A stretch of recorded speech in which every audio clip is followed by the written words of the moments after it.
France এবং ক্রোয়েশিয়ার বিপক্ষের ম্যাচে নেইমারকে দলে না রাখার সিদ্ধান্ত নিয়েছেন কোচ কার্লো আনচেলত্তি।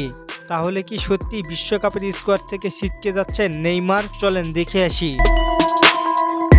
ESPN ব্রাজিলের মতে মার্চের স্কোয়াডে রাখবেন না কোচ কার্লো আনচেলত্তি। CBF নেইমারকে নিবিড়ভাবে পর্যবেক্ষণ করেছেন, তবে নেইমারকে নিয়ে এখনও তাড়াহুড়া করতে চাচ্ছেন না কার্লো আনচেলত্তি এবং তার স্টাফরা। সান্তোসের হয়ে 2টি ম্যাচে খেললেও এখনও নাকি জাতীয় দলে ফেরার মতো অবস্থায় নেই নেইমার। নেইমারের জন্য বিশ্বকাপের দরজা খোলা রয়েছে, তবে নেইমারকে মে মাস পর্যন্ত অপেক্ষা করতে হবে।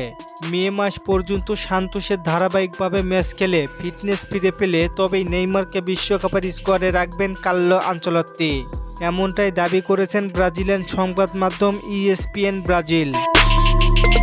2026 বিশ্বকাপের আগে এটি হতে যাচ্ছে ব্রাজিলের শেষ গুরুত্বপূর্ণ ম্যাচ। কার্লো আনচেলত্তি ব্রাজিলের দায়িত্ব নেওয়ার পর থেকেই পরিষ্কার করে দিয়েছেন দলে জায়গা পেতে হলে প্লেয়ারদের পুরোপুরি ফিট থাকতে হবে। ইনজুরি কাটিয়ে ফিরলেও তার খেলার ছন্দ এবং শারীরিক এখনও জাতীয় দলের জন্য যথেষ্ট মনে করছেন না তারা। আনচেলত্তির মতে 40% ফিটনেস নিয়ে কেউ দলে জায়গা পাবেন না। সান্তোসের ম্যাচে তার পারফরমেন্স নিয়ে হচ্ছে অনেক আলোচনা। ইনজুরি থেকে ফিরে পুরো 90 মিনিট খেলার সামর্থ্য এখনও অর্জন করতে পারেনি নেইমার। ব্রাজিলের ম্যাচ শুরুর আগে নেইমারের হাতে মাত্র 3টি ম্যাচ বাকি রয়েছে। নেইমারকে বাদ দিয়ে ভিনিসিয়াস, রদ্রিগো গোয়েস, এনরিক ও এস্তেভাওয়ের উপরে বেশি ভরসা রাখছেন। প্রিমিয়ার লিগ এবং ইউরোপের অন্যান্য লিগে খেলা তরুণ খেলোয়াড়দের সুযোগ দিয়ে বিশ্বকাপের মূল স্কোয়াড চূড়ান্ত করতে চাইছেন।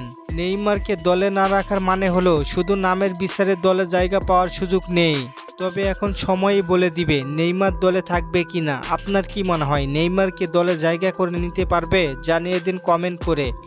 আর ফুটবলকে নিয়ে নতুন কোনো প্রশ্ন থাকলে করতে পারেন, পরবর্তী ভিডিওতে রিপ্লাই করব। ধন্যবাদ।